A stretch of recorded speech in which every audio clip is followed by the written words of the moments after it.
ये माह परिवर्तन का है। कुछ विशिष्ट परिवर्तन होंगे जो आपके कार्य क्षेत्र में आपको कुछ बड़े लाभ करवा सकते हैं। जय श्री गणेश। नमस्कार, मैं आचार्य संजय द्विवेदी।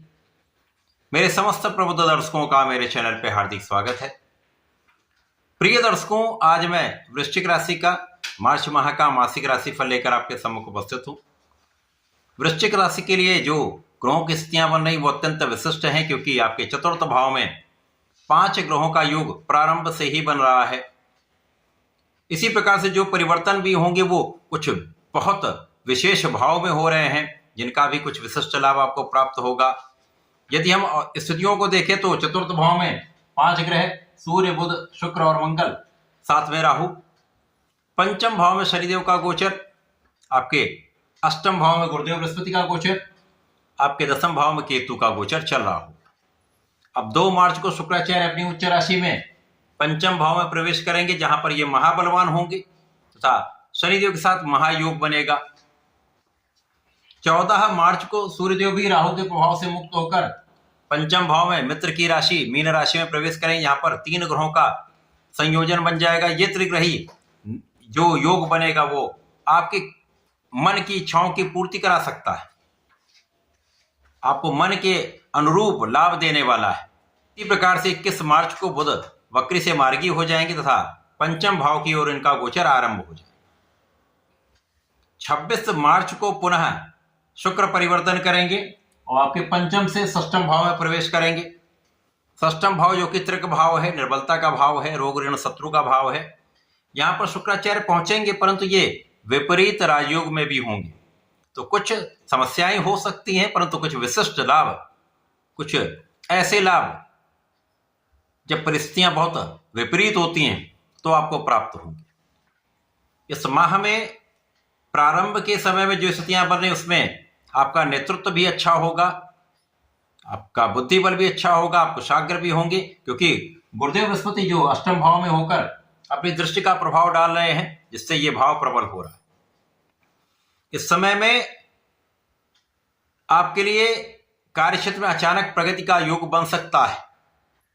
यद्यपि यहां पर कुछ अवरोध भी होंगे, कुछ उतार चढ़ाव भी कार्यक्षेत्र में होंगे, लेकिन यहां पर कार्यक्षेत्र में कुछ आपका किया हुआ प्रयास ऐसा होगा जो अचानक प्रगति कराएगा, आपको मान सम्मान की प्राप्ति करवाएगा।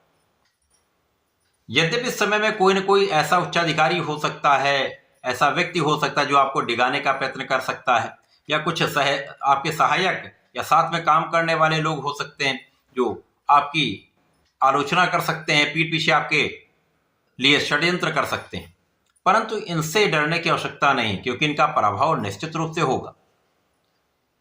अब इस समय में जो चतुर्थ भाव है वो प्रबल होगा। यहां पर सुख संसाधनों की वृद्धि हो सकती है, आपके सुख संसाधन कुछ बढ़ सकते हैं, परंतु इस समय किसी बड़े कॉन्ट्रैक्ट से आपको बचना चाहिए। यदि आपको भूमि लेनी है, भवन लेना है या वाहन लेना है, तो इस समय को अवॉइड करना चाहिए। जब सूर्यदेव का राशि परिवर्तन हो जाए उसके पश्चात आप ये कर सकते हैं। इस समय में आपके पेट से संबंधित समस्याएं आपको समस्याग्रस्त कर सकती, तो अपने भोजन पर नियंत्रण आपको रखना चाहिए, अपने आहार विहार पर नियंत्रण करेंगे, योगा प्राणायाम करेंगे, अच्छी जीवन शैली को आप अपनाएंगे तो समस्याएं नहीं होंगी। परंतु इस समय में जो आपकी यात्राएं हैं वो आपको बड़ा लाभ देने वाली। कुछ देश विदेश की यात्राएं भी हो सकती हैं, जिससे आपको अच्छे धन की भी प्राप्ति होगी, अच्छे लाभ की भी प्राप्ति होगी। इस समय में आपका स्वास्थ्य भी निर्बल होगा, माता पिता का स्वास्थ्य भी निर्बल हो सकता है, जहां आपको पूर्ण रूप से ध्यान देने की आवश्यकता है।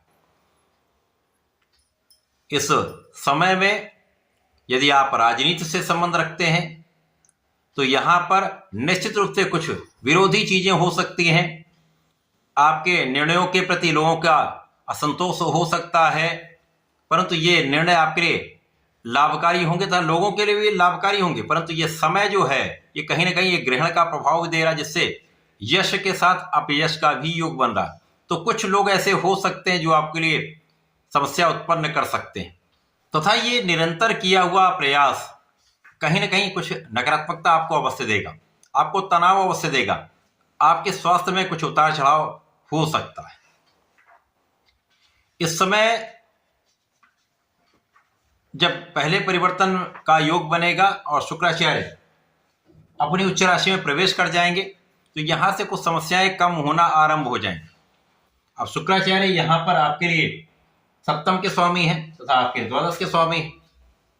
यहाँ पर ये उच्च राशि में जाकर महाबलवान हो जाएंगे। शनि के साथ इनका योग बनेगा तो जो जीवन साथी के साथ कुछ समस्याएं आ रही थी, जो मतभेद चल रहे थे, उनमें कुछ कमी अवश्य आएगी।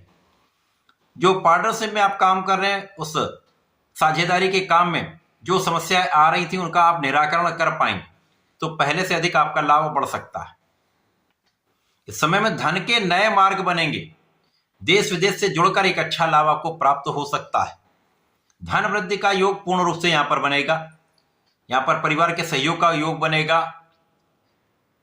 इस समय आपके संतान से आपको सपोर्ट मिलेगा, संतान का सुख प्राप्त होगा तथा पारिवारिक भाव में भी वृद्धि का योग दिख रहा है। इस समय जो स्थितियां बन रही हैं वो पहले से आपके लिए अनुकूल होने वाली। और जब 14 मार्च को सूर्यदेव राशि परिवर्तन करके आपके पंचम भाव में आ जाएंगे, अब यहां से आपकी स्थिति बदलने लगेगी। अब जो कर्म क्षेत्र के स्वामी सूर्यदेव जो बाधित चल रहे थे, ग्रहण में थे, कहीं ना कहीं कुछ उतार चढ़ाव आपके कार्य क्षेत्र में हो रहा था, वो मुक्त होकर आपके पंचम भाव में अत्यंत प्रबल हो जाए। और यहां पर गुरुदेव की राशि में होकर गुरुदेव के साथ चतुर्थ दशम के संबंध में होंगे तथा शनि के साथ में होंगे जो कर्म क्षेत्र के कारक हैं। और शनि आपके लिए सुख के भी स्वामी, पराक्रम के भी स्वामी, जिसके कारण इस समय में आपका परिश्रम बहुत अच्छा हो जाए। और जो परिश्रम होगा वो फोकस्ड होगा, केंद्रित तो होगा। जिस लक्ष्य के प्रति आप लगे हुए हैं उस लक्ष्य के प्रति आपका पूर्ण समर्पण होगा और वो आपको संपूर्ण रूप से सफलता की प्राप्ति कराएगा। तो आपके मन की इच्छा इस माह में पूर्ण हो सकती है। कार्य क्षेत्र में आपका हुआ प्रयास आपको मन के अनुसार मनचाहा लाभ देने वाला है। निश्चित रूप से ये एक सकारात्मक परिवर्तन है। आपके नेतृत्व की क्षमता कई गुना बढ़ेगी। आपका बुद्धिबल पहले से प्रखर हो जाएगा। आपके सोचने की क्षमता पहले से बेटर हो जाएगी। आप बहुत विवेकशील निर्णय लेंगे। लोगों के प्रति आपका जो प्रभाव नकारात्मक था वो सकारात्मक में बदलने लगेगा। तो यहाँ पर स्थितियां बहुत बदलने वाली, क्योंकि शनि के साथ शुक्र का संयोजन महायोग है। साथ ही साथ सूर्य जब मिल जाते हैं तो यद्यपि पिता पुत्र का संबंध है, शनि सूर्य में बहुत अच्छे संबंध नहीं है, परंतु इस त्रिग्रह योग का पूर्ण प्रभाव आपके लाभ के क्षेत्र पर है। यद्यपि लाभ के क्षेत्र के स्वामी कुछ पीड़ित होंगे, लेकिन जैसे ही 21 मार्च को ये वक्री से मार्गी होकर आगे बढ़ेंगे तो आपके लाभ का जो बाधक प्रभाव है वो हट जाएगा। आपके लाभ के मार्ग बन जाएंगे। पहले से अधिक आपको लाभ मिलेगा। एक से अधिक मार्ग से आपको धन प्राप्त हो सकता है। अच्छे अवसरों की वृद्धि से, अच्छे अनुबंध की प्राप्ति से, नए कॉन्ट्रैक्ट की प्राप्ति से अच्छा लाभ आपको प्राप्त होता दिख रहा है। और जब 26 मार्च को शुक्राचार्य यहां पर आ जाएंगे आपके षष्ठम भाव में, तो यहां पर मौसम के कुछ रोग अवश्य हो सकते हैं। भोग विलास से संबंधित समस्याएं हो सकती हैं, अतः इनसे आपको दूर रहना चाहिए, व्यसनों से दूर रहना चाहिए। बाकी ये समय आपको लाभ देने वाला है, अच्छे धन की प्राप्ति कराने वाला है। और जब आपको लगेगा मेरा ये काम नहीं हो रहा, उस स्थिति में भी आपके काम को बनाने वाला है और बढ़ाने वाला है। शत्रुओं से भी लाभ दिलाने वाला इस समय प्राप्त हो जाएगा। तो ये माह कुछ प्रारंभ में विपरीत स्थितियां देगा, परंतु ये माह जाते जाते आपको एक बड़ा लाभ भी देने वाला है। अच्छे योग बनाकर आपको समृद्ध भी करने वाला, आपको संतुष्ट भी करने वाला है। इस पूरे माह में आपको नियमित रूप से भगवान शंकर मोचन की शरण में रहकर हनुमानाष्टक तथा हनुमान चालीसा का पाठ करना चाहिए तथा इस समय में यदि गणपति महाराज की आराधना करेंगे, गणपति स्तोत्रम का नित्य पाठ करेंगे तो विशेष लाभ आपको प्राप्त होंगे। ऐसा करके इसका उपयोग करें। धन्यवाद। नमस्कार।